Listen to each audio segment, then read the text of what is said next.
हाँ जी students welcome करते हैं ਤੁਹਾਡਾ ਤੂੰ ਸਟੱਡੀ ਕਲਾਸ YouTube ਚੈਨਲ ਦੇ ਵਿੱਚ। ਇਸ ਵੀਡੀਓ ਦੇ ਵਿੱਚ ਸਟੂਡੈਂਟਸ ਆਪਾਂ BA semester first Punjabi literature ਦਾ ਪੇਪਰ ਹੈ ਜਿਹੜਾ, ਇਹਦੇ ਲਈ ਆਪਾਂ ਸਾਹਿਤ ਰੂਪਾਂ ਦੇ ਵਿੱਚੋਂ ਕਹਾਣੀ ਲੈ ਕੇ ਆਏ ਹਾਂ।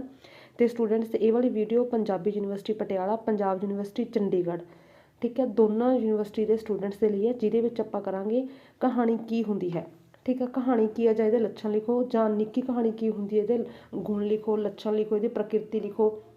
ठीक है, ਇਹਨੂੰ ਲਿਖਣ ਲਈ ਕਿਹੜੇ ਗੱਲਾਂ ਦਾ ਧਿਆਨ ਰੱਖਣਾ ਚਾਹੀਦਾ। ਭਾਵ ਕਿ ਆਪਾਂ ਕਹਾਣੀ ਦਾ ਜਿਹੜੇ ਕਿ ਟੋਟਲ ਟੌਪਿਕ ਕਰਾਂਗੇ ਇਹਦੇ ਵਿੱਚ। ਚਾਹੇ ਤੁਹਾਨੂੰ ਕਹਾਣੀ ਲਿਖੀ ਵੀ ਆ ਜਾਏ ਐਗਜ਼ਾਮ ਦੇ ਵਿੱਚ, ਚਾਹੇ ਨਿੱਕੀ ਕਹਾਣੀ ਆ ਜਾਏ, ਤਾਂ ਆਪਾਂ ਜੋ ਆਨਸਰ ਕਰਾਂਗੇ ਇਹੀ ਆਨਸਰ ਤੁਸੀਂ ਲਿਖਣਾ।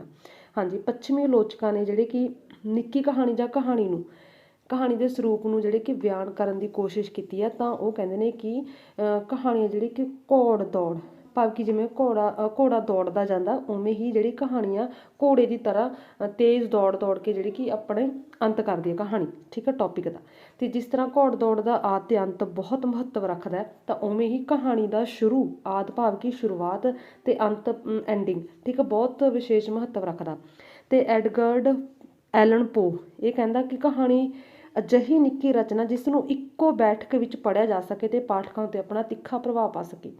ਹਾਂਜੀ, ਇੱਕੋ ਬੈਠਕ ਭਾਵ ਕਿ ਉਹਨੂੰ ਇੱਕੋ ਸੀਟਿੰਗ ਦੇ ਵਿੱਚ ਪੜ੍ਹਿਆ ਜਾ ਸਕੇ। ਠੀਕ ਹੈ, ਕਹਾਣੀ ਇੱਕ ਅਜਿਹੀ ਨਿੱਕੀ ਰਚਨਾ ਜਿਹਨੂੰ ਇੱਕੋ ਸੀਟਿੰਗ ਦੇ ਵਿੱਚ ਬੈਠ ਕੇ ਤੁਸੀਂ ਪੜ੍ਹ ਸਕਦੇ ਹੋ ਅਤੇ ਪਾਠਕਾਂ ਉੱਤੇ ਉਹਦਾ ਤਿੱਖਾ ਪ੍ਰਭਾਵ ਪਵੇ, ਤਾਂ ਉਹ ਰਚਨਾ ਕਿਹੜੀ ਹੁੰਦੀ ਹੈ? ਕਹਾਣੀ। ਠੀਕ ਹੈ, ਉਹ ਰਚਨਾ ਕਿਹੜੀ ਹੋਊਗੀ? ਕਹਾਣੀ।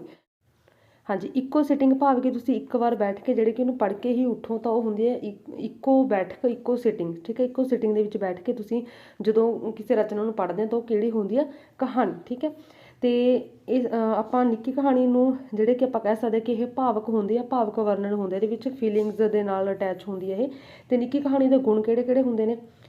ਅਤੇ ਗੁਣ ਹੁੰਦੇ ਨੇ ਜਾਂ ਵਿਸ਼ੇਸ਼ਤਾਵਾਂ ਗੁਣ। ਠੀਕ ਹੈ, ਲੱਛਣ ਇੱਕੋ ਗੱਲ ਹੋਊਗੀ। ਨਿੱਕਾ ਆਕਾਰ, ਹਾਂਜੀ, ਕਹਾਣੀ ਦੀ ਵਿਸ਼ੇਸ਼ਤਾ ਕੀ ਹੁੰਦੀ ਹੈ ਕਿ ਇਹਦਾ ਆਕਾਰ ਦੇ ਵਿੱਚ ਛੋਟੀ ਹੁੰਦੀ ਹੈ। ਠੀਕ ਹੈ, ਜਿਵੇਂ ਨਾਵਲ ਬਹੁਤ ਵੱਡਾ ਹੁੰਦਾ, ਤਾਂ ਬਟ ਕਹਾਣੀ ਜਿਹੜੀ ਕਿ ਛੋਟੀ ਹੁੰਦੀ ਹੈ। ਇਸ ਦੇ ਵਿੱਚ ਜੀਵਨ ਦੀ ਸਮੁੱਚਤਾ ਪੇਸ਼ ਕਰਨ ਦਾ ਯਤਨ ਨਹੀਂ ਹੁੰਦਾ, ਭਾਵ ਕਿ ਨਾਵਲ ਦੀ ਤਰ੍ਹਾਂ ਇਹਦੇ ਵਿੱਚ ਪੂਰਾ ਜੀਵਨ ਨਹੀਂ ਪੇਸ਼ ਕੀਤਾ ਜਾਂਦਾ। ਮਤਲਬ ਕਿ ਜਿਵੇਂ ਨਾਵਲ ਦੇ ਵਿੱਚ ਕੋਈ ਇੱਕ ਕਹਾਣੀ ਚੱਲ ਰਹੀ, ਉਹਦੇ ਨਾਲ ਰਿਲੇਟਡ ਛੋਟੇ ਹੋਰ ਪਾਤਰਾਂ ਨਾਲ ਵਾਪਰਦੇ ਉਹ ਘਟਨਾਵਾਂ ਦਾ ਵੀ ਪੇਸ਼ਕਾਰੀ ਹੁੰਦੀ ਹੈ ਨਾਵਲ ਦੇ ਵਿੱਚ। ਬਟ ਕਹਾਣੀ ਦੇ ਵਿੱਚ ਐਵੇਂ ਨਹੀਂ ਹੁੰਦਾ। ਜਿਵੇਂ ਨਾਵਲ ਦੇ ਵਿੱਚ ਅੱਗੇ ਹੋਰ ਬਹੁਤ ਸਾਰੀਆਂ ਕਹਾਣੀਆਂ ਜੋੜ ਰਹੇ ਜਾਂਦੇ ਨੇ, ਕਹਾਣੀ ਦੇ ਵਿੱਚ ਐਵੇਂ ਨਹੀਂ ਹੁੰਦਾ। ਠੀਕ ਹੈ, ਇਹਦਾ ਆਕਾਰ ਛੋਟਾ ਹੁੰਦਾ, ਅਤੇ ਜਿਹਦੇ ਵਿੱਚ ਜੀਵਨ ਦੇ ਕਿਸੇ ਕੇਵਲ ਵਿਸ਼ੇਸ਼ ਅਨੁਭਵ ਜਾਂ ਜਿਹੜੇ ਕਿ ਵਿਸ਼ੇਸ਼ ਅਨੁਭਵ ਦਾ ਹੀ ਤਿੱਖਣ ਪ੍ਰਗਟਾਵਾ ਕੀਤਾ ਜਾਂਦਾ, ਭਾਵ ਕਿ ਕਿਸੇ ਜੀਵਨ ਦੇ ਵਿਸ਼ੇਸ਼ ਪੱਖ ਦਾ ਹੀ ਇਹਦੇ ਵਿੱਚ ਵਰਣਨ ਹੁੰਦਾ। ਜਿਵੇਂ ਕਿ ਉਦਾਹਰਨ ਦੇ ਵਿੱਚ ਪ੍ਰੇਮ ਪ੍ਰਕਾਸ਼ ਦੀ ਜਿਹੜੀ ਕਹਾਣੀ ਹੈ ਬੱਚੇ ਦੀ ਸ਼ਰਾਰਤ, ਜਿਹਦੇ ਵਿੱਚ ਜਿਹੜੇ ਕਿ ਬੱਚੇ ਦੀ ਸ਼ਰਾਰਤ, ਇਸ ਕਹਾਣੀ ਦੇ ਵਿੱਚ ਜਿਸ ਖੂਬਸੂਰਤੀ ਨਾਲ ਇਸ ਗੱਲ ਦੇ ਵਿੱਚ ਹੈ ਕਿ ਇੱਕ ਵਿਦਿਆਰਥੀ ਦੁਆਰਾ ਮੈਡਮ ਨੂੰ ਪ੍ਰੇਮ ਪੱਤਰ ਪਾਉਣ ਦੀ ਜਿਹੜੀ ਕਿ ਸ਼ਰਾਰਤ, ਨਿੱਕੀ ਜਿਹੀ ਘਟਨਾ ਨੂੰ ਸਾਡੇ ਸਮਾਜਿਕ ਕੀਮਤ ਪ੍ਰਬੰਧ ਦੇ ਪ੍ਰਸੰਗ ਦੇ ਵਿੱਚ ਰੱਖ ਕੇ ਪੇਸ਼ ਕੀਤਾ ਗਿਆ। ਭਾਵ ਕਿ ਜਿਵੇਂ ਇਸ ਤੋਂ ਇਲਾਵਾ ਹੋਰ ਬਹੁਤ ਸਾਰੀਆਂ ਕਹਾਣੀਆਂ ਨੇ ਜਿਨ੍ਹਾਂ ਦੇ ਵਿੱਚ ਆਪਾਂ ਦੇਖਦੇ ਹਾਂ ਕਿ ਇੱਕ ਪੱਖ ਨੂੰ ਲੈ ਕੇ ਜਿਹੜੇ ਕਿ ਉਹ ਕਹਾਣੀ ਸ਼ੁਰੂਆਤ ਹੁੰਦੀ ਹੈ ਅਤੇ ਉਹਦਾ ਅੰਤ ਹੁੰਦਾ, ਅਤੇ ਇੱਕ ਆਪਾਂ ਨੂੰ ਜਿਹੜੇ ਕਿ ਉਪਦੇਸ਼ ਦਿੰਦੀ ਹੈ। ਠੀਕ ਹੈ, ਅਗਲਾ ਪੁਆਇੰਟ ਹੈਗਾ ਸੈਕਿੰਡ, ਪ੍ਰਭਾਵ ਦੀ ਇਕਾਗਰਤਾ। ਹਾਂਜੀ, ਕਹਾਣੀ ਦੇ ਵਿੱਚ ਪ੍ਰਭਾਵ ਦੀ ਇਕਾਗਰਤਾ ਹੋਣੀ ਬਹੁਤ ਜ਼ਰੂਰੀ ਹੈ। ਕਹਾਣੀਕਾਰ ਨੂੰ ਜੀਵਨ ਦੇ ਜਿਹੜੇ ਕਿਸੇ ਵੀ ਅਜਿਹੇ ਛਿਨਪਨ ਦਾ ਜਿਹਦਾ ਵੀ ਉਹ ਬਿਆਨ ਕਰਦਾ, ਉਹ ਅਜਿਹਾ ਹੋਣਾ ਚਾਹੀਦਾ ਜਿਹੜਾ ਪਾਠਕਾਂ ਉੱਤੇ ਗਹਿਰਾ ਪ੍ਰਭਾਵ ਪਾ ਸਕੇ। ਗਹਿਰਾ ਪ੍ਰਭਾਵ ਪਾਉਣ ਦੀ ਉਸ ਘਟਨਾ ਦੇ ਵਿੱਚ ਜਿਹੜੀ ਕਿ ਸਮਰੱਥਾ ਹੋਵੇ। ਠੀਕ ਹੈ, ਅਤੇ ਕਈ ਵਾਰ ਜਿਹੜੇ ਕਿ ਕਹਾਣੀਕਾਰ ਜਦੋਂ ਘਟਨਾਵਾਂ ਨੂੰ ਬਿਆਨ ਕਰਦਾ ਇਹ ਗਲਤੀ ਕਰ ਲੈਂਦਾ, ਜਿਹੜਾ ਸਾਡੇ ਜੀਵਨ ਦੇ ਵਿੱਚ ਖਾਸ ਮਹੱਤਵ ਨਹੀਂ ਰੱਖਦਾ, ਜਿਹਦੇ ਕਰਕੇ ਜਿਹੜੀ ਕਿ ਕਹਾਣੀ ਪ੍ਰਭਾਵਹੀਣ ਹੋ ਜਾਂਦੀ ਹੈ। ਭਾਵ ਕਿ ਉਹ ਕਹਾਣੀ ਜਿਹੜੀ ਕਿ ਕੋਈ ਵਧੀਆ ਪ੍ਰਭਾਵ ਨਹੀਂ ਪਾ ਪਾਉਂਦੀ ਫਿਰ। ਤਾਂ ਜਿਸ ਕਰਕੇ ਕਿਹਾ ਜਾ ਸਕਦਾ ਕਿ ਕਹਾਣੀ ਦੇ ਵਿੱਚ ਪ੍ਰਭਾਵ ਦੀ ਇਕਾਗਰਤਾ, ਪ੍ਰਭਾਵ ਦੀ ਏਕਤਾ ਹੋਣੀ ਜ਼ਰੂਰੀ ਹੈ। ਅੱਗੇ ਹੈ ਕਲਾਤਮਕਤਾ। ਹਾਂਜੀ, ਕਹਾਣੀ ਵਿੱਚ ਕਲਾਤਮਕਤਾ ਹੋਣੀ ਬਹੁਤ ਜ਼ਰੂਰੀ ਹੈ, ਜਿਹੜੀ ਕਿ ਉਹਨੂੰ ਹਮੇਸ਼ਾ ਕਹਾਣੀ ਦੇ ਰੂਪ ਦੇ ਵਿੱਚ ਸੀਮਾਵਾਂ ਦੇ ਅੰਦਰ ਹੀ ਰੱਖਣਾ ਚਾਹੀਦਾ। ਠੀਕ ਹੈ, ਅਤੇ ਜੇ ਕਹਾਣੀ ਦੇ ਵਿੱਚ ਸਿੱਧੀ ਬਿਆਨਬਾਜ਼ੀ ਹੋਊਗੀ ਤਾਂ ਉਹ ਸਿਰਫ ਇੱਕ ਦਸਤਾਵੇਜ਼ੀ, ਭਾਵ ਕਿ ਜੇ ਸਿੱਧਾ ਵੇਰਵਾ ਹੋਊਗਾ ਤਾਂ ਉਹ ਇੱਕ ਡਾਕੂਮੈਂਟ ਹੋ ਜਾਊਗਾ। ਅਤੇ ਜਿਸ ਕਰਕੇ ਕਹਾਣੀ ਨੂੰ ਪ੍ਰਭਾਵਹੀਣ ਬਣਾਉਣ ਦੇ ਲਈ ਕਹਾਣੀ ਦੇ ਵਿੱਚ ਕਲਾਤਮਕਤਾ ਹੋਣੀ ਬਹੁਤ ਜ਼ਰੂਰੀ ਹੈ।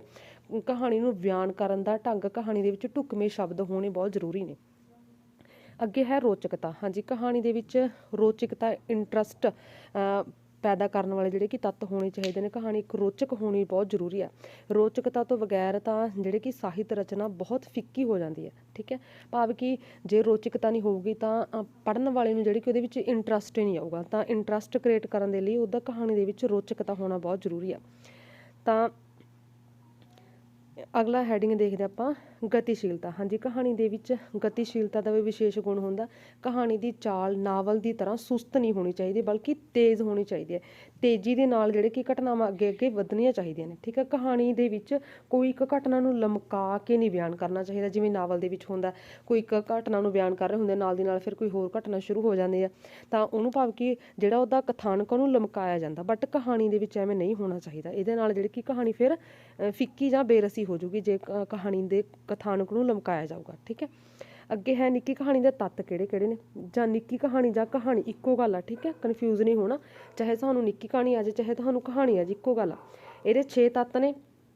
ਕਥਾ ਵਸਤੂ, ਜਿਹਨੂੰ ਆਪਾਂ ਕਥਾ ਵਸਤੂ ਨੂੰ ਆਪਾਂ ਕਹਿੰਦੇ ਹਾਂ ਕਥਾਨਕ। ਠੀਕ ਆ, ਗੋਂਦ ਜਾਂ ਪਲਾਂਟ, ਇਹਦੇ ਸਾਰੇ ਨਾਂ ਨੇ ਇਹ। ਠੀਕ ਹੈ, ਜਿਹਦੇ ਵਿੱਚ ਸਾਰੀਆਂ ਘਟਨਾਵਾਂ ਨੂੰ ਇਹ ਰੱਖਿਆ ਜਾਂਦਾ ਵੀ ਕਿਹੜੀ ਘਟਨਾ ਪਹਿਲਾਂ ਆਊਗੀ, ਫਿਰ ਕਿਹੜੀ ਆਊਗੀ, ਫਿਰ ਕਿਹੜੀ ਆਊਗੀ। ਉਹ ਸਾਰੀਆਂ ਜਿਹੜੀਆਂ ਘਟਨਾਵਾਂ ਦਾ ਭਾਵ ਕਿ ਆਪਾਂ ਕਹਿ ਸਕਦੇ ਇੱਕ ਇਹਦੇ ਵਿੱਚ ਇੱਕ ਪੂਰਾ ਪਲੇਟਫਾਰਮ ਤਿਆਰ ਕੀਤਾ ਜਾਂਦਾ। ਤੇ ਕਥਾ ਵਸਤੂ ਕਹਾਣੀ ਨਿੱਕੀ ਕਹਾਣੀ ਦਾ ਪ੍ਰਮੁੱਖ ਆਧਾਰ ਹੁੰਦੀ ਆ। ਇਹਨੂੰ ਕਹਾਣੀ ਦਾ ਪਲਾਂਟ ਜਾਂ ਗੋਂਦ ਵੀ ਕਿਹਾ ਜਾਂਦਾ। ਤੇ ਮਨੁੱਖੀ ਜੀਵਨ ਦੀ ਹਰ ਇੱਕ ਘਟਨਾ ਕਹਾਣੀ ਦੀ ਕਥਾ ਵਸਤੂ ਬਣਨ ਦੀ ਸੰਭਾਵਨਾ ਰੱਖਦੇ, ਭਾਵ ਕਿ ਮਨੁੱਖੀ ਜੀਵਨ ਦੀ ਹਰ ਇੱਕ ਘਟਨਾ ਨੂੰ ਆਪਾਂ ਕਹਾਣੀ ਦਾ ਵਿਸ਼ਾ ਵਸਤੂ ਬਣਾ ਸਕਦੇ ਹਾਂ। ਤੇ ਕਹਾਣੀ ਦਾ ਜਿਹੜਾ ਕਥਾਨਕ ਦਾ ਉਦੇਸ਼ ਜੀਵਨ ਦੇ ਕਿਸੇ ਪੱਖ ਜਾਂ ਮਨੁੱਖੀ ਸੁਭਾਅ ਦੇ ਕਿਸੇ ਬਾਹਰੀ ਵਿਸ਼ੇਸ਼ ਪੱਖ ਉੱਤੇ ਰੌਸ਼ਨੀ ਪਾਉਣਾ ਹੁੰਦਾ। ਇਸ ਕਰਕੇ ਆਪਾਂ ਕਹਿ ਸਕਦੇ ਕਿ ਸਾਡੇ ਜੀਵਨ ਦੇ ਨਾਲ ਵੱਧ ਤੋਂ ਵੱਧ ਜਿਹੜੇ ਕਿ ਕਥਾਨਕ ਇਹੋ ਜਿਹਾ ਹੋਣਾ ਚਾਹੀਦਾ ਜਿਹੜਾ ਮਨੁੱਖੀ ਜੀਵਨ ਦੇ ਬਹੁਤ ਨੇੜੇ ਨਾਲ ਸੰਬੰਧ ਰੱਖਦਾ ਹੋਵੇ। ਠੀਕ ਆ, ਤਾਂ ਕਹਾਣੀ ਜਿਹੜੀ ਕਿ ਬਹੁਤ ਵਧੀਆ ਹੋਊਗੀ। ਤੇ ਇਸ ਲਈ ਕਹਾਣੀ ਦੇ ਵਿੱਚ ਲਗਭਗ ਹਰ ਪ੍ਰਕਾਰ ਦੇ ਵਿਸ਼ੇ ਨੂੰ ਆਪਾਂ ਸ਼ਾਮਿਲ ਕਰ ਸਕਦੇ ਹਾਂ। ਬਟ ਇਹਦਾ ਮਤਲਬ ਇਹ ਨਹੀਂ ਹੈ ਕਿ ਵੀ ਜੀਵਨ ਦੇ ਅਰਥਹੀਨ ਪਲਾਂ ਦਾ ਵੀ ਇਹਦੇ ਵਿੱਚ ਵਰਣਨ ਕੀਤਾ ਜਾਵੇ। ਸਿਰਫ ਉਹੀ ਕਹਾਣੀ ਦੇ ਵਿੱਚ ਵਿਸ਼ਾ ਲੈ ਕੇ ਆਉਣਾ ਚਾਹੀਦਾ ਜਿਹੜਾ ਪ੍ਰਭਾਵ ਪਾ ਸਕੇ। ਠੀਕ ਹੈ, ਤੇ ਜਿਹੜਾ ਸਾਡੇ ਰੋਜ਼ਾਨਾ ਜ਼ਿੰਦਗੀ ਦੇ ਵਿੱਚ ਜਿਹੜੇ ਸਥਿਤੀਆਂ ਵਾਪਰਦੀਆਂ ਨੇ ਉਹਨਾਂ ਦੇ ਨਾਲ ਰਿਲੇਟਡ ਹੋਵੇ। ਜਿਵੇਂ ਸੁਜਾਨ ਸਿੰਘ ਦੀ ਜਿਹੜੀ ਕਹਾਣੀ ਹੈਗੀ ਕੁਲਫੀ ਕਹਾਣੀ ਦੇ ਵਿੱਚ ਬੱਚੇ ਦੀ ਕੁਲਫੀ ਪ੍ਰਾਪਤ ਕਰਨ ਦੀ ਕਿਰਿਆ ਨੂੰ ਬਹੁਤ ਹੀ ਪ੍ਰਭਾਵਸ਼ਾਲੀ ਢੰਗ ਦੇ ਨਾਲ ਪੇਸ਼ ਕੀਤਾ, ਜਿਹਦੇ ਵਿੱਚ ਸ਼ੋਸ਼ਿਤ ਵਰਗ ਭਾਵ ਕਿ ਜਿਹੜਾ ਕਿ ਸ਼ੋਸ਼ਣ ਸਹਿ ਰਿਹਾ ਹੁੰਦਾ। ਠੀਕ ਹੈ, ਇੱਕ ਹੁੰਦਾ ਸ਼ੋਸ਼ਕ। ਠੀਕ ਹੈ, ਇੱਕ ਹੁੰਦਾ ਸ਼ੋਸ਼ਿਤ। ਠੀਕ ਹੈ, ਤੇ ਸ਼ੋਸ਼ਿਤ ਹੁੰਦਾ ਜਿਹੜਾ ਜ਼ੁਲਮ ਸਹਿ ਰਿਹਾ ਹੁੰਦਾ, ਜਿਹੜਾ ਜ਼ੁਲਮ ਕਰ ਰਿਹਾ ਹੁੰਦਾ ਸ਼ਾਸਕ ਵਰਗ, ਸ਼ੋਸ਼ਕ। ਤੇ ਇਹਦੇ ਵਿੱਚ ਸ਼ੋਸ਼ਿਤ ਵਰਗ ਭਾਵ ਕਿ ਆਪਾਂ ਕਹਿ ਸਕਦੇ ਕਿ ਜਿਹੜੇ ਕਿ ਜ਼ੁਲਮ ਸਹਿ ਰਹੀ ਸ਼੍ਰੇਣੀ ਕਹਿ ਸਕਦੇ ਆਪਾਂ, ਉਸ ਦੀ ਲੁੱਟ ਦਾ ਜਿਹੜੇ ਕਿ ਬਹੁਤ ਹੀ ਯੋਗ ਢੰਗ ਦੇ ਨਾਲ ਹੱਲ ਪੇਸ਼ ਕਰਨ ਦੇ ਇਹਦੇ ਵਿੱਚ ਯਤਨ ਕੀਤਾ। ਤਾਂ ਕਹਾਣੀ ਦਾ ਕਥਾਨਕ ਜਿਹੜਾ ਕਿ ਸਰਲ ਹੋਣਾ ਚਾਹੀਦਾ, ਸੰਖੇਪ ਹੋਣਾ ਚਾਹੀਦਾ। ਕਹਾਣੀ ਦਾ ਆਰੰਭ ਆਮ ਕਰਕੇ ਬਹੁਤ ਹੀ ਨਾਟਕੀ ਢੰਗ ਦੇ ਨਾਲ ਹੋਣਾ ਚਾਹੀਦਾ। ਤੇ ਕਹਾਣੀ ਪਹਿਲੇ ਵਾਕ ਦੇ ਵਿੱਚ ਹੀ ਉਹਦੀ ਜਿਹੜੀ ਸਮੱਸਿਆ ਉਹਦੀ ਸੂਚਨਾ ਦੇ ਦੇਣੀ ਚਾਹੀਦੀ ਆ। ਤਾਂ ਫਿਰ ਕਹਾਣੀ ਜਿਹੜੀ ਕਿ ਆਪਣੇ ਕਾਰਜ ਦੇ ਵੱਲ ਅੱਗੇ ਵਧਦੀ ਜਾਂਦੀ ਹੈ। ਤੇ ਅੰਤ ਜਿਹੜਾ ਕਿ ਕਹਾਣੀ ਦਾ ਝਟਪਟਾ, ਸੁਝਾਊ ਤੇ ਹੈਰਾਨੀਜਨਕ ਹੁੰਦਾ। ਤੇ ਬਹੁਤ ਸਾਰੇ ਪਾਠਕਾਂ ਦੀ ਕਲਪਨਾ ਤੇ ਵੀ ਕਹਾਣੀ ਦਾ ਅੰਤ ਛੱਡ ਦਿੱਤਾ ਜਾਂਦਾ। ਜਿਵੇਂ ਕਈ ਵਾਰ ਆਪਾਂ ਨੂੰ ਪਤਾ ਵੀ ਨਹੀਂ ਲੱਗਦਾ ਵੀ ਕਹਾਣੀ ਦਾ ਅੰਤ ਹੋ ਗਿਆ, ਤਾਂ ਉਹ ਕੀ ਹੁੰਦਾ ਵੀ ਜਿਹੜਾ ਉਹਦਾ ਅਖੀਰਲਾ ਅੰਤ ਆ ਉਹ ਇੱਕ ਕਲਪਨਾ ਤੇ ਛੱਡ ਦਿੱਤਾ ਜਾਂਦਾ। ਠੀਕ ਹੈ, ਤਾਂ ਇਸ ਤਰ੍ਹਾਂ ਕਹਾਣੀ ਦੀ ਗੋਂਦ ਪੀੜੀ ਤੇ ਚੁਸਤ ਹੁੰਦੀ ਆ। ਠੀਕ ਹੈ, ਨਾਵਲ ਵਾਂਗ ਇਹਦੇ ਵਿੱਚ ਢਿੱਲੀ ਜਾਂ ਗੁੰਝਲਦਾਰਤਾ ਨਹੀਂ ਹੁੰਦਾ, ਬਲਕਿ ਇਹਦਾ ਕਹਾਣੀ ਦਾ ਕਥਾਨਕ ਸੰਜਮ ਤੇ ਸੰਖੇਪਤਾ ਵਾਲਾ ਹੋਣਾ ਚਾਹੀਦਾ।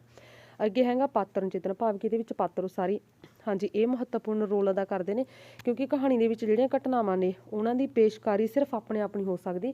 ਘਟਨਾਵਾਂ ਨੂੰ ਪੇਸ਼ ਕਰਨ ਦੇ ਲਈ ਜਿਹੜੇ ਕਿ ਪਾਤਰਾਂ ਦੀ ਜ਼ਰੂਰਤ ਹੁੰਦੀ ਆ। ਤੇ ਜਿਸ ਕਰਕੇ ਪਾਤਰਾਂ ਨਾਲ ਜਿਹੜੀ ਕਹਾਣੀ ਦੀ ਸਫਲਤਾ ਇਹਨਾਂ ਤੇ ਬਹੁਤ ਨਿਰਭਰ ਕਰਦੀ ਹੈ। ਤੇ ਕਹਾਣੀ ਦੇ ਵਿੱਚ ਪਾਤਰਾਂ ਦੀ ਗਿਣਤੀ ਜ਼ਿਆਦਾ ਨਹੀਂ ਹੁੰਦੀ। ਕਹਾਣੀ ਦਾ ਆਕਾਰ ਛੋਟਾ ਹੋਣ ਕਰਕੇ ਘੱਟ ਹੀ ਇਹਦੇ ਵਿੱਚ ਪਾਤਰ ਹੁੰਦੇ ਨੇ। ਤੇ ਵਧੇਰੇ ਪਾਤਰ ਜਿਹੜੇ ਕਿ ਆਪਣੇ ਚਰਿੱਤਰ ਦਾ ਵਿਸਥਾਰ ਸਹਿਤ ਪ੍ਰਗਟਾ ਕਰਨ ਦੇ ਸਮਰੱਥ ਨਹੀਂ ਹੁੰਦੇ, ਜਿਸ ਕਰਕੇ ਕਹਾਣੀ ਦੇ ਵਿੱਚ ਪਾਤਰਾਂ ਦੀ ਗਿਣਤੀ ਘੱਟ ਹੋਣੀ ਚਾਹੀਦੀ ਆ। ਤੇ ਇਹਦੇ ਨਾਲ ਹੀ ਇਹ ਜ਼ਰੂਰੀ ਹੈ ਕਿ ਸਿਰਫ ਖਾਸ ਪਾਤਰਾਂ ਦੇ ਜਿਹੜੇ ਕਿ ਚਰਿੱਤਰ ਦੀਆਂ ਹੀ ਸਮੁੱਚੇ ਸੁਭਾਵਾਂ ਨਾਲ ਇਹ ਲਾਈਨਾਂ ਤੁਸੀਂ ਇੰਨੇ ਛੱਡ ਸਕਦੇ ਹੋ। ਤੁਸੀਂ ਸਿਰਫ ਇੰਨਾ ਕਹਿ ਸਕਦੇ ਹੋ ਕਿ ਪਾਤਰ ਇਹਦੇ ਵਿੱਚ ਜਿਹੜੇ ਕਿ ਗਿਣਤੀ ਦੇ ਹੀ ਹੋਣੇ ਚਾਹੀਦੇ ਨੇ, ਘੱਟ ਹੋਣੇ ਚਾਹੀਦੇ ਨੇ। ਤੇ ਪਾਤਰ ਇਹੋ ਜਿਹੇ ਹੋਣੇ ਚਾਹੀਦੇ ਨੇ ਜਿਹੜੇ ਕਿ ਕਹਾਣੀ ਨੂੰ ਪੂਰੇ ਸਹੀ ਢੰਗ ਦੇ ਨਾਲ ਬਿਆਨ ਕਰ ਸਕਣ। ਅੱਗੇ ਹੈ ਵਾਰਤਾਲਾਪ। ਹਾਂਜੀ, ਵਾਰਤਾਲਾਪ ਡਾਇਲੋਗ। ਠੀਕ ਹੈ, ਇਹ ਸਾਰਿਆਂ ਦੇ ਵਿੱਚ ਪੁਆਇੰਟ ਸਿਮਿਲਰ ਹੋਣਗੇ। ਠੀਕ ਹੈ, ਸਾਹਿਤ ਰੂਪਾਂ ਦੇ ਵਿੱਚ ਜਿਵੇਂ ਇਕਾਂਗੀ ਦੇ ਵਿੱਚ ਵੀ, ਨਾਵਲ ਦੇ ਵਿੱਚ ਵੀ, ਜਿਹੜੇ ਵੀ ਤੁਹਾਡੇ ਟੌਪਿਕਸ ਵਾਲੇ ਹੈਗੇ ਨੇ ਸਾਹਿਤ ਰੂਪ, ਇਹ ਇਕਾਂਗੀ, ਨਾਵਲ, ਕਹਾਣੀ, ਠੀਕ ਹੈ, ਨਾਟਕ, ਇਹਨਾਂ ਸਾਰਿਆਂ ਦੇ ਵਿੱਚ ਸੇਮ ਹੁੰਦੇ ਨੇ ਇਹ। ਕਥਾਨਕ, ਪਾਤਰ ਚਿੱਤਰਨ, ਵਾਰਤਾਲਾਪ, ਭਾਸ਼ਾ, ਸ਼ੈਲੀ, ਉਦੇਸ਼, ਠੀਕ ਹੈ, ਵਾਤਾਵਰਨ। ਹਾਂਜੀ, ਵਾਰਤਾਲਾਪ ਕਹਾਣੀ ਦੇ ਵਿੱਚ ਪ੍ਰਮੁੱਖ ਸਥਾਨ ਆ, ਕਿਉਂਕਿ ਕਥਾਨਕ ਦੇ ਵਿਸਥਾਰ ਤੇ ਪਾਤਰ ਉਸਾਰੀ ਦੇ ਲਈ ਵਾਰਤਾਲਾਪ ਹੀ ਜਿਹੜੇ ਕਿ ਆਧਾਰ ਬਣਦੇ ਨੇ, ਤੇ ਵਾਰਤਾਲਾਪਾਂ ਦੁਆਰਾ ਹੀ ਪਾਤਰਾਂ ਦੇ ਜਿਹੜੇ ਕਿ ਪਾਤਰਾਂ ਦਾ ਬਿਆਨ ਢੰਗ, ਉਹਨਾਂ ਦੀ ਵਿਲੱਖਣਤਾ ਤੇ ਉਹਨਾਂ ਦੇ ਵਿੱਚ ਸੁਭਾਵਿਕਤਾ ਉਹ ਵਾਰਤਾਲਾਪ ਰਾਹੀਂ ਆਉਂਦੀ ਹੈ। ਤੇ ਇਹ ਬਹੁਤ ਹੀ ਜਿਹੜੇ ਕਿ ਵਾਰਤਾਲਾਪਾਂ ਨੂੰ ਕਹਾਣੀ ਦੇ ਵਿੱਚ ਲੋੜੀਂਦਾ ਵਾਤਾਵਰਨ ਸਿਰਜਣ ਦੇ ਲਈ ਜਿਹੜੇ ਕਿ ਇਹਨਾਂ ਦਾ ਪ੍ਰਯੋਗ ਹੁੰਦਾ ਹੈ। ਤੇ ਵਾਰਤਾਲਾਪ ਚੁਸਤ ਹੋਣੇ ਚਾਹੀਦੇ ਨੇ, ਸੁਭਾਵਿਕ ਹੋਣੇ ਚਾਹੀਦੇ ਨੇ, ਪਾਤਰਾਂ ਦੇ ਅਨੁਕੂਲ ਹੋਣੇ ਚਾਹੀਦੇ ਨੇ, ਤੇ ਪਾਤਰਾਂ ਦੀ ਮਨੋ ਦਿਸ਼ਾ ਦੇ ਅਕੋਰਡਿੰਗ ਹੋਣੇ ਚਾਹੀਦੇ ਨੇ, ਉਹਨਾਂ ਦੇ ਗੁਣਾ ਔਗਣਾ ਸ਼ਖਸੀਅਤਾਂ ਯੋਗਤਾਵਾਂ ਦੇ ਅਨੁਕੂਲ ਹੋਣੇ ਜ਼ਰੂਰੀ ਚਾਹੀਦੇ ਨੇ। ਤੇ ਵਾਰਤਾਲਾਪ ਜਿਹੜੇ ਕਿ ਲੰਬੇ ਨਹੀਂ ਹੋਣੇ ਚਾਹੀਦੇ ਤੇ ਨਾ ਹੀ ਇਹ ਸੁਸਤ ਹੋਣੇ ਚਾਹੀਦੇ ਨੇ, ਬਲਕਿ ਜਿਹੜੇ ਕਿ ਇਹ ਛੋਟੇ ਤੇ ਸੰਖੇਪ ਹੋਣੇ ਚਾਹੀਦੇ ਨੇ, ਕਿਉਂਕਿ ਜੇ ਲੰਬੇ ਵਾਰਤਾਲਾਪ ਲੈ ਜਾਣਗੇ ਕਹਾਣੀ ਦੇ ਵਿੱਚ ਤਾਂ ਇਹਦੇ ਨਾਲ ਕਹਾਣੀ ਦੀ ਪ੍ਰਭਾਵਸ਼ੀਲਤਾ ਘਟਦੀ ਹੈ। ਅਗਲਾ ਹੈਡਿੰਗ ਹੈਗਾ ਵਾਤਾਵਰਨ। ਕਹਾਣੀ ਦੇ ਵਿੱਚ ਵਾਤਾਵਰਨ ਤੇ ਦ੍ਰਿਸ਼ ਚਿਤਰਨ ਦਾ ਵੀ ਆਪਣਾ ਬਹੁਤ ਮਹੱਤਵ ਹੈ। ਕਹਾਣੀ ਕਿਉਂਕਿ ਕੇਵਲ ਜੀਵਨ ਦੀ ਕਿਸੇ ਵਿਸ਼ੇਸ਼ ਘਟਨਾ ਜਾਂ ਪ੍ਰਸਥਿਤੀ ਦਾ ਪ੍ਰਗਟਾ ਹੁੰਦੀ ਹੈ, ਇਸ ਕਰਕੇ ਵਿਸ਼ੇਸ਼ ਘਟਨਾ ਨੂੰ ਸਮੁੱਚੇ ਵਾਤਾਵਰਨ ਦੇ ਅਕੋਰਡਿੰਗ ਹੀ ਜਿਹੜੇ ਕਿ ਪੇਸ਼ ਕਰਨ ਦੇ ਨਾਲ ਯਥਾਰਥਿਕਤਾ ਤੇ ਉਹਦੇ ਵਿੱਚ ਸੁਭਾਵਿਕਤਾ ਦੇ ਗੁਣ ਪੈਦਾ ਹੁੰਦੇ ਨੇ। ਤੇ ਪੰਜਾਬੀ ਕਹਾਣੀ ਦੇ ਵਿੱਚ ਸੰਤੋਖ ਸਿੰਘ, ਧੀਰ ਵਰਿਆਮ ਸਿੰਘ ਸੰਧੂ, ਬਲਦੇਵ ਸਿੰਘ, ਪ੍ਰੇਮ ਗੋਰਖੀ ਤੇ ਮੁਖਤਿਆਰ ਗਿੱਲ, ਇਹਨਾਂ ਦੀ ਕਹਾਣੀ ਦੇ ਵਿੱਚ ਵਾਤਾਵਰਨ ਵਿਸ਼ੇਸ਼ ਮਹੱਤਵ ਦੇ ਨਾਲ ਜਿਹੜੇ ਕਿ ਸਿਰਜਿਆ ਜਾਂਦਾ। ਤੇ ਵਰਿਆਮ ਸਿੰਘ ਸੰਧੂ ਨੇ ਆਪਣੀ ਕਹਾਣੀ ਭੱਜੀਆਂ ਵਾਹੀ ਵਿੱਚ ਇੱਕ ਘਰ ਦੀ ਸਮੱਸਿਆ ਨੂੰ ਲੈ ਕੇ ਪੰਜਾਬ ਦੀ ਵਰਤਮਾਨ ਸਮੱਸਿਆ ਦੇ ਦ੍ਰਿਸ਼ ਰਾਹੀਂ ਪੇਸ਼ ਕਰਕੇ ਇਤਿਹਾਸਿਕ ਤੇ ਸੱਭਿਆਚਾਰਕ ਪ੍ਰਸੰਗ ਦੇ ਵਿੱਚ ਅਰਥ ਪ੍ਰਦਾਨ ਕਰਨ ਦਾ ਯਤਨ ਕੀਤਾ। ਅੱਗੇ ਹੈ ਭਾਸ਼ਾ ਤੇ ਸ਼ੈਲੀ। ਹਾਂਜੀ, ਭਾਸ਼ਾ ਤੇ ਸ਼ੈਲੀ ਕਹਾਣੀ ਦੀ ਰਚਨਾ ਵਿੱਚ ਵਿਸ਼ੇਸ਼ ਮਹੱਤਵ ਆ। ਭਾਸ਼ਾ ਸ਼ੈਲੀ ਸਾਹਿਤ ਦੇ ਸਿਰਜਣ ਦੇ ਪ੍ਰਮੁੱਖ ਸਾਧਨ ਹੁੰਦੇ ਨੇ। ਕਹਾਣੀ ਵਿਚਲੇ ਜਿਹੜੇ ਸ਼ਬਦ ਨੇ ਉਹ ਰੋਚਕ ਹੋਣੇ ਚਾਹੀਦੇ ਨੇ, ਸੰਕੇਤਕ ਹੋਣੇ ਚਾਹੀਦੇ ਨੇ, ਪ੍ਰਭਾਵਸ਼ਾਲੀ ਹੋਣੇ ਚਾਹੀਦੇ ਨੇ ਤੇ ਸਜੀਵ ਹੋਣੇ ਚਾਹੀਦੇ ਨੇ। ਤੇ ਇਸ ਤੋਂ ਇਲਾਵਾ ਜਿਹੜੇ ਕਿ ਬਿਰਤਾਂਤ ਦੀ ਸਿਰਜਣਾ ਸਮੇਂ ਕਹਾਣੀਕਾਰ ਨੂੰ ਮੁਹਾਵਰੇ, ਅਖੌਤਾਂ ਦੀ ਵਰਤੋਂ ਕਰਨ ਦੀ ਖੁੱਲ੍ਹ ਹੋਣੀ ਚਾਹੀਦੀ ਹੈ। ਠੀਕ ਹੈ, ਖੁੱਲ੍ਹੀ ਵਰਤੋਂ ਕਰਨੀ ਚਾਹੀਦੀ ਹੈ ਕਹਾਣੀਕਾਰ ਨੂੰ, ਤਾਂ ਹੀ ਕਹਾਣੀ ਜਿਹੜੇ ਕਿ ਪ੍ਰਭਾਵਸ਼ਾਲੀ ਬਣਦੀ ਹੈ। ਤੇ ਨਾਲ ਹੀ ਕਹਾਣੀਕਾਰ ਨੂੰ ਕੇਂਦਰੀ ਭਾਸ਼ਾ ਦੀ ਠੀਕ ਹੈ ਵਰਤੋਂ ਕਰਨੀ ਚਾਹੀਦੀ ਹੈ। ਤੇ ਪਾਤਰਾਂ ਦੀ ਵਾਰਤਾਲਾਪ ਸਮੇਂ ਉਹਨਾਂ ਦੀ ਸਥਾਨਕ ਭਾਸ਼ਾ, ਉਪਭਾਸ਼ਾ, ਪਾਤਰਾਂ ਦੀ ਮਾਨਸਿਕਤਾ, ਵਿਅਕਤੀਗਤ ਪੱਧਰ, ਉਹਨਾਂ ਦੇ ਵਿਦਿਅਕ ਪੱਧਰ, ਸੁਭਾਅ ਦੇ ਅਨੁਕੂਲ ਠੀਕ ਹੈ ਅਨੁਸਾਰ ਆ ਜਿਹੜੇ ਕਿ ਬੋਲੀ ਦੀ ਵਰਤੋਂ ਕਰਨੀ ਚਾਹੀਦੀ ਹੈ। ਭਾਵ ਕਿ ਪਾਤਰਾਂ ਦੇ ਅਕੋਰਡਿੰਗ ਉਹਨਾਂ ਦੀ ਜਿਹੜੇ ਕਿ ਉਪਭਾਸ਼ਾ ਵੀ ਵਰਤਣੀ ਚਾਹੀਦੀ ਹੈ ਤੇ ਪਾਤਰਾਂ ਦੀ ਮਾਨਸਿਕਤਾ ਦੇ ਅਕੋਰਡਿੰਗ, ਤਾਂ ਕਿ ਜਿਹੜੇ ਕਿ ਕਹਾਣੀ ਰੋਚਕ ਤੇ ਪ੍ਰਭਾਵਸ਼ਾਲੀ ਬਣ ਸਕੇ। ਠੀਕ ਹੈ, ਜੇ ਉਹ ਜਹਾਂ ਨਹੀਂ ਕਰੂਗਾ ਤਾਂ ਕਹਾਣੀ ਵਿੱਚ ਰੋਚਕਤਾ ਨਹੀਂ ਆਊਗੀ, ਸੁਭਾਵਿਕਤਾ ਨਹੀਂ ਆਊਗੀ। ਕਹਾਣੀ ਲਿਖਣ ਦੀਆਂ ਸ਼ੈਲੀਆਂ ਹੁੰਦੀਆਂ ਨੇ ਕਥਾਤਮਕ, ਆਤਮ ਕਥਾ, ਠੀਕ ਹੈ, ਪੱਤਰਾਤਮਕ ਸ਼ੈਲੀ, ਵਾਰਤਾਲਾਪ ਸ਼ੈਲੀ, ਡਾਇਰੀ ਸ਼ੈਲੀ। ਤੇ ਬਹੁਤੇ ਕਹਾਣੀਕਾਰ ਜਿਹੜੇ ਕਿ ਕਥਾਤਮਕ ਸ਼ੈਲੀ ਰਾਹੀਂ ਹੀ ਜਿਹੜੀ ਕਿ ਇਹਦੀ ਰਚਨਾ ਕਰਦੇ ਨੇ। ਤੇ ਅੱਗੇ ਹੈ ਉਦੇਸ਼। ਹਰ ਕਹਾਣੀ ਜਾਂ ਨਿੱਕੀ ਕਹਾਣੀ ਦੇ ਵਿੱਚ ਕਿਸੇ ਨਾ ਕਿਸੇ ਉਦੇਸ਼ ਨੂੰ ਮੁੱਖ ਰੱਖ ਕੇ ਕਹਾਣੀ ਲਿਖੀ ਜਾਂਦੀ ਹੈ। ਤੇ ਹਰ ਇੱਕ ਕਹਾਣੀਕਾਰ ਆਪਣੇ ਉਦੇਸ਼ ਨੂੰ ਕਹਾਣੀ ਦੇ ਪਾਤਰਾਂ ਤੇ ਘਟਨਾਵਾਂ ਰਾਹੀਂ ਪੇਸ਼ ਕਰਦਾ। ਹਾਂਜੀ, ਜਿਹੜਾ ਕਹਾਣੀ ਦਾ ਉਦੇਸ਼ ਆ ਉਹ ਘਟਨਾਵਾਂ ਰਾਹੀਂ ਤੇ ਪਾਤਰਾਂ ਰਾਹੀਂ ਸਾਹਮਣੇ ਆਉਂਦਾ। ਤੇ ਅਜੋਕੀਆਂ ਕਹਾਣੀਆਂ ਵਿੱਚ ਆਮ ਕਰਕੇ ਕਿਸੇ ਸੱਚ ਨੂੰ ਦਰਸਾਇਆ ਜਾਂਦਾ ਤੇ ਇਹ ਸੱਚ ਮਨੋਵਿਗਿਆਨਿਕ ਵੀ ਹੋ ਸਕਦਾ, ਸਮਾਜਿਕ ਵੀ ਹੋ ਸਕਦਾ ਤੇ ਆਰਥਿਕ ਵੀ ਹੋ ਸਕਦਾ। ਮਨੁੱਖੀ ਚਰਿੱਤਰ ਨੂੰ ਕਹਾਣੀ ਵਿੱਚ ਪੇਸ਼ ਕਰਨਾ ਕਹਾਣੀਕਾਰ ਦਾ ਵਿਸ਼ੇਸ਼ ਉਦੇਸ਼ ਹੁੰਦਾ। ਤੇ ਨਿੱਕੀ ਕਹਾਣੀ ਦੇ ਵਿੱਚ ਸੰਪੂਰਨ ਜ਼ਿੰਦਗੀ ਦੀ ਵਿਆਖਿਆ ਨਹੀਂ ਹੁੰਦੀ, ਬਟ ਜ਼ਿੰਦਗੀ ਦੇ ਕਿਸੇ ਇੱਕ ਪੱਖ ਉੱਤੇ ਖਾਸ ਦ੍ਰਿਸ਼ਟੀਕੋਣ ਤੇ ਚਾਨਣਾ ਪਾਇਆ ਜਾਂਦਾ। ਇਸ ਕਰਕੇ ਆਪਾਂ ਕਹਿ ਸਕਦੇ ਕਿ ਕਹਾਣੀ ਦਾ ਜਿਹੜੇ ਕਿ ਕਹਾਣੀ ਦਾ ਅਸਲ ਉਦੇਸ਼ ਇਹ ਹੁੰਦਾ ਕਿ ਮਨੁੱਖੀ ਜੀਵਨ ਦੀ ਵਿਆਖਿਆ ਕਰਦੀ ਹੋਈ ਜੀਵਨ ਦੀਆਂ ਸੁਭਾਵਾਂ ਨੂੰ ਸਥਾਪਿਤ ਕੀਤਾ ਜਾਵੇ। ਤੇ ਇਹ ਕਹਾਣੀ ਦੇ ਜਿਹੜੇ ਕਿ ਤੱਤ ਨੇ। ਉਸ ਤੋਂ ਅੱਗੇ ਕਹਾਣੀ ਦਾ ਹਰਮਨ ਪਿਆਰੇ ਹੋਣ ਦੇ ਕਾਰਨ ਕੀ ਨੇ ਕਿ ਆਧੁਨਿਕ ਸਮੇਂ ਦੇ ਵਿੱਚ ਜਿਹੜੇ ਕਿ ਸਮੇਂ ਦੀ ਕਮੀ ਹੋ ਰਹੀ ਹੈ ਤੇ ਜਿਸ ਕਰਕੇ ਸਮਾਂ ਹਰ ਕਿਸੇ ਕੋਲ ਜਿਹੜੀ ਕਿ ਸਮੇਂ ਦੀ ਕਮੀ, ਭਾਵ ਕਿ ਕਿਸੇ ਨੂੰ ਕੋਈ ਵਿਹਲ ਨਹੀਂ ਹੈਗੀ ਤੇ ਹਰ ਇੱਕ ਟਾਈਮ ਆ ਜਿਹੜੇ ਕਿ ਕੰਜ਼ਿਊਮ ਹੋਇਆ ਹਰ ਇੱਕ ਦਾ, ਜਿਸ ਕਰਕੇ ਜਿਹੜੇ ਕਿ ਕਹਾਣੀ ਪੜ੍ਹਨ ਦਾ ਜਿਹੜੇ ਕਿ ਵਧੇਰੇ ਹਰਮਨ ਪਿਆਰਾ ਹੋ ਰਿਹਾ। ਨਾਵਲ ਪੜ੍ਹਨ ਦਾ ਕਿਸੇ ਕੋਲ ਟਾਈਮ ਨਹੀਂ ਹੁੰਦਾ, ਠੀਕ ਹੈ, ਤੇ ਜਿਸ ਕਰਕੇ ਲੋਕ ਆ ਜਿਹੜੇ ਕਿ ਨਿੱਕੀ ਕਵਿਤਾ, ਕਹਾਣੀ, ਮਿੰਨੀ ਕਹਾਣੀ ਇਹਨੂੰ ਪੜ੍ਹਨ ਦੇ ਵਿੱਚ ਤੇ ਇਕਾਂਗੀ ਤੇ ਨਿਬੰਧ ਨੂੰ ਪੜ੍ਹਨ ਦੇ ਵਿੱਚ ਵਧੇਰੇ ਜਿਹੜੇ ਕਿ ਪਸੰਦ ਕਰਦੇ ਨੇ। ਅੱਗੇ ਇਹਨਾਂ ਦਾ ਵਰਗੀਕਰਨ। ਭਿੰਨ ਆਧਾਰ ਤੇ ਆਪਾਂ ਜਿਹੜੇ ਕਿ ਵਿਸ਼ੇ ਵਸਤੂ ਦੇ ਆਧਾਰ ਤੇ ਜਿਹੜੇ ਕਿ ਕਹਾਣੀ ਦਾ ਵਰਗੀਕਰਨ ਕਰਦੇ ਹਾਂ। ਤਾਂ ਕਹਾਣੀ ਵਿਸ਼ੇ ਵਸਤੂ ਦੇ ਅਕੋਰਡਿੰਗ ਪਾਤਰ ਪ੍ਰਧਾਨ ਹੁੰਦੇ, ਜਿਹਦੇ ਵਿੱਚ ਪਾਤਰ ਜ਼ਿਆਦਾ ਹੁੰਦੇ ਨੇ। ਵਿਚਾਰ ਪ੍ਰਧਾਨ, ਜਿਹਦੇ ਵਿੱਚ ਇੱਕ ਵਿਚਾਰ ਨੂੰ ਲੈ ਕੇ ਕਹਾਣੀ ਦੇ ਵਿੱਚ ਉਹ ਪ੍ਰਧਾਨ ਹੁੰਦਾ। ਘਟਨਾ, ਜਿਹਦੇ ਵਿੱਚ ਕਿਸੇ ਘਟਨਾ ਨੂੰ ਵਿਸ਼ੇਸ਼ ਮਹੱਤਵ ਦਿੱਤਾ ਜਾਂਦਾ। ਪ੍ਰਭਾਵ।